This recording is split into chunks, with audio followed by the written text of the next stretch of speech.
మొదటి 3 రోజులు బస్సు యాత్ర తుస్సు యాత్ర అయ్యేపాటికి జగన్ రెడ్డి 4వ రోజు చెప్పిన అబద్ధాన్నే మళ్ళీ చెప్పి ప్రజలను నమ్మించాలని విశ్వ ప్రయత్నం చేస్తూ ఉన్నారు. నేను ఫస్ట్ క్లాస్ స్టూడెంట్ అంటున్నాడు శాసనసభలో. అబద్ధాలు చెప్పడంలో కూడా ఫస్ట్ క్లాస్ స్టూడెంట్ అయ్యాడు. చదువుకున్నప్పుడు ప్రశ్నాపత్రాలు లీక్ అయినాయి. ముఖ్యమంత్రి అయ్యాక అబద్ధాల్లో పిహెచ్డి సాధిస్తూ ఉన్నాడు. నోటికొచ్చిన అబద్ధాలు ప్రజలను నమ్మించటానికి. ఎన్నికల ముందు బాబాయ్ హత్య కేసు సానుభూతి పొందాడు. కోడికత్తి డ్రామా సానుభూతి పొందాడు.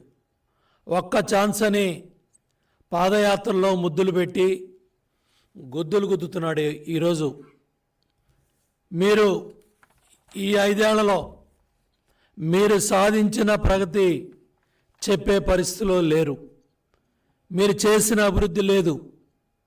ఇవాళ ఇసుక దొరక్క సామాన్య ఎవరైతే ఇవాళ ఆ కుటుంబాలన్నీ కూడా రోడ్డును పడి ఇబ్బందులు పడితే దాని మీద మాట్లాడవు. మద్యపాన నిషేధం చేసి స్టార్ హోటల్లోనే దొరుకుతుంది 5 ఏళ్ల తర్వాత. మద్యం నిషేధం చేసే ఓట్లు అడుగుతా ఉన్న జగన్ రెడ్డి ఇవాళ ఎందుకు మాట్లాడలేకపోతున్నావు? నాసిరకం మద్యం, 1000 కోట్ల కుంభకోణం, 30,000 మంది పైగా చనిపోయిన వ్యక్తులు. ఇవాళ మద్యపాన నిషేధం గురించి నువ్వు మాట్లాడలా. దాని గురించి మాట్లాడే పరిస్థితి నీకు లేదు. కరెంట్ ఛార్జీలు తగ్గిస్తానన్నావు. 9 సార్లు కరెంట్ ఛార్జీలు పెరిగాయి. సమాధానం ఉందా? 200 రూపాయలు కట్టిన ఇల్లు ఇవాళ 1000 రూపాయలు. దానికి ఏమైనా సమాధానం చెప్తావా? మెగా డిఎస్సి అన్నావు. ప్రతి జనవరి 1 డిఎస్సి అన్నావు. 2,30,000 ఉద్యోగాలు పూర్తి చేస్తానన్నావు, భర్తీ చేస్తానన్నావు. ఎక్కడ దాని గురించి ఒక మాట మాట్లాడుతున్నావా? ఇసుక రేట్లను నియంత్రించడం కాదు, దోచుకొని మద్రాస్, బెంగళూరు, హైదరాబాద్ 1,00,000 నుంచి 2 లక్షలు ఒక్కొక్క లారీ అమ్ముకుంటా ఉన్నావు. తాడేపల్లి ప్యాలెస్కే ఇసుక మాఫియా డబ్బులు, సిండికేట్ డబ్బులన్నీ వచ్చాయి. పెట్రోల్ డీజిల్ ధరలను నియంత్రిస్తా కనీసం వ్యాట్ ఛార్జీలు తగ్గించలేకపోయావు. 20 లక్షల ఇళ్ళు నిర్మిస్తానన్నావు.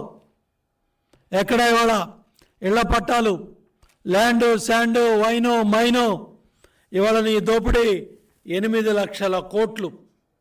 వీటికి సమాధానాలు ఉన్నాయా? ఎక్కడన్నా నీ దోపిడీ కార్యక్రమాల్లో 8,23,600 కోట్లకి పుస్తకాలన్నీ కూడా ఆధారాలతో సహా ప్రజల ముందు పెట్టాం. దీని గురించి నువ్వు మాట్లాడావు. దీని గురించి మాట్లాడే పరిస్థితి నీ దగ్గర లేదు. అదేవిధంగా ఎన్ని లక్షలైనా అందరినీ చదివిస్తా. మరి నువ్వు ఎన్ని లక్షలైనా ఎన్ని కోట్లైనా చదివిస్తానన్నాడివి. ఇవాళ ఎంతమంది పిల్లలు బయట స్కూల్స్కి వెళ్ళిపోయారు?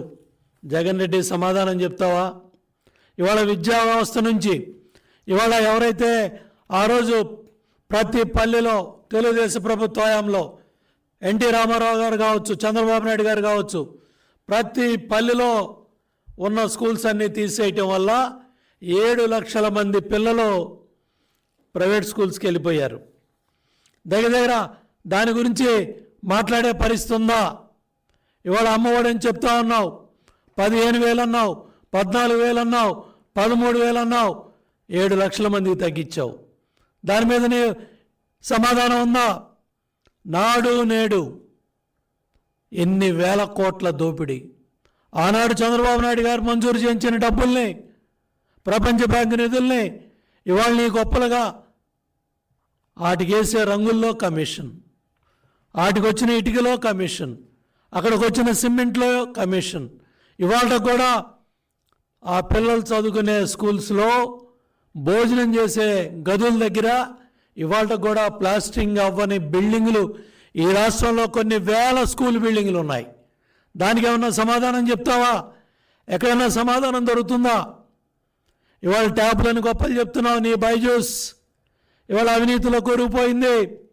నీ గోరుముద్దల మీద నీ బొమ్మలు వేసుకున్నావు తప్ప ఎక్కడైనా చిక్కీల మీద కూడా నీ బొమ్మల స్థాయికి నీ ప్రచార పిచ్చి ఆ స్థాయికి చేరిపోయింది. ఇవాళ ఇంగ్లీష్ మీడియం అని కొత్త కొత్త మాటలు మాట్లాడుతున్నావు. చంద్రబాబు నాయుడు గారు ఉన్నప్పుడే తెలుగుదేశం ప్రభుత్వ హయాంలోనే ఒక ప్రణాళిక ప్రకారం ప్రవేశపెట్టిన పథకాలన్నీ కూడా, కోర్సులన్నీ కూడా ఇవాళ నీ ప్రచార పిచ్చితో ఇవాళ అన్నీ కూడా పక్కకు వచ్చాయి. నేను ఒకటి అడుగుతా ఉన్నా జగన్ రెడ్డిని, రక్షాబంధన్ అని పెద్ద మాట మాట్లాడుతున్నావు, కట్టమని. నీ ఇద్దరు చెల్లెళ్ళు ఇవాళ రక్షాబంధన్ కట్టడానికి సిద్ధంగా ఉన్నారా?